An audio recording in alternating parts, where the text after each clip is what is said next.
बिस्मिल्लाहिर्रहमानिर्रहीम। स्टूडेंट्स, हमारा आज का सेकेंड का लेक्चर है अबाउट न्यूमेरिकल प्रॉब्लम्स। हम चैप्टर 15 के न्यूमेरिकल प्रॉब्लम्स 5, 6 और 7 सॉल्व करेंगे। अभी हम न्यूमेरिकल 5 पे देखते हैं क्या है। वो कहता है दो कॉइल्स हैं, ठीक है, और उनके दरमियान आपने फाइंड करनी है म्यूचुअल इंडक्टेंस, और दोनों के दरमियान जो ईएमएफ एक सेकेंडरी कॉइल का लें, एक को प्राइमरी का लें, तो प्राइमरी में जो करंट चेंज हो रहा है वो भी गिवन है और सेकेंडरी में ईएमएफ इंड्यूस हो रही है वो भी गिवन है।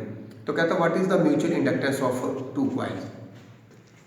जी स्टूडेंट्स, गिवन है rate of change of current in primary coil. किसी एक कॉइल में जो करंट चेंज हो रहा है वह 200 एम्पीयर पर सेकंड, यानी एक सेकंड में 200 एम्पीयर, और दूसरी जो सेकेंडरी कॉइल है उसमें ईएमएफ इंड्यूस हो रही है 0.8 वोल्ट।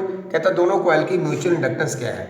तो रिक्वायर्ड हमारा है म्यूचुअल इंडक्टेंस, कैपिटल एम से इसको शो कर रहे हैं, M is equal to sine of intervention. Solution, we know that ratio of EMF to rate of change of current is mutual inductance, ये आपने पढ़ लिया आर्टिकल में। तो M is equal to E S, ये M epsilon S over delta I P over delta T. तो ये है induce EMF over rate of change of current. Putting values 0.8 over 200। अब देखिए मैंने ये पॉइंट खत्म किया तो नीचे एक और जीरो आ गया, इट बिकम्स 8 ओवर 2000। अब मैं 8 को 2 पे सॉल्व करूँ तो 4, और ये जो 3 जीरोज है आप इसको पावर बनाकर ऊपर लिख सकते हैं -3 हेनरी इसका यूनिट है। इट बिकम्स 4 मिली हेनरी, 10 में -3 मिली होता है तो 4 मिली हेनरी। रिजल्ट क्या है, म्यूचुअल इंडक्टेंस 4 मिली हेनरी।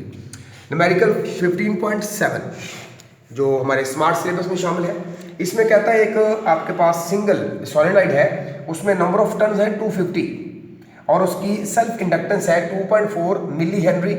हम इसको साइंटिफिक मिली की वैल्यू पुट करके साइंटिफिक में चेंज करते हैं, 2.4 10 -3 हेनरी, ठीक है। अब वो दो तरह का करंट यहाँ पे दे रहा है, एक उसने दिया है फिक्स करंट यानी टोटल करंट है 2 एम्पियर, और rate of change of current है delta I over delta T 20 ampere पर सेकेंड।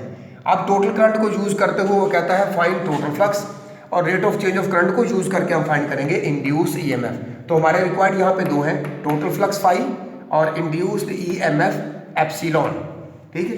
अब पहले हम टोटल फ्लक्स के लिए काम करते हैं। हमने पढ़ा था किसी सिंगल सॉलिनॉइड के लिए जो फ्लक्स होता है टोटल फ्लक्स, तो नंबर ऑफ टर्न्स अगर हमारे पास n हो तो टोटल फ्लक्स होता है n फाई।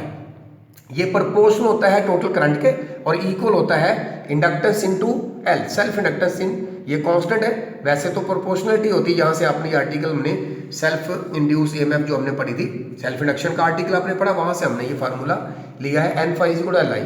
तो हमें फाई कैलकुलेट करना है, तो n को यहाँ डिवाइड कर दें। Putting values 2.4 10 -3 × 2 over 250।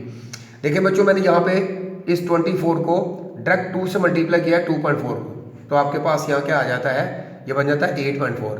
इसका हम 10 खत्म करके तो 0 नीचे ला सकते हैं, इट बिकम्स 4।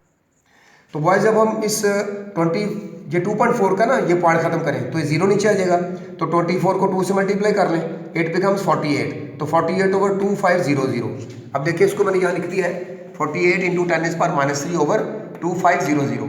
अब सिर्फ 25 को 48 पे डिवाइड करें, इट बिकम्स 1.92, और ये दो जीरो जो थे इनको मैंने 10⁻² बनाकर ऊपर ले गया हूँ, तो -3 और ये ऊपर जाकर -2, तो टोटल पावर -5 हो जाती है। तो 1.92 इंटू 10⁻⁵ वेबर, ये हमारा फ्लक्स आ जाता है। अब हमने ईएमएफ फाइंड करनी है। ईएमएफ के लिए हमारे पास फार्मूला है self inductance L multiply rate of change of current, ठीक है। अब इंडक्टेंस कितनी है 2.4 इंटू 10⁻⁻3, और rate of change of current कितना है 20।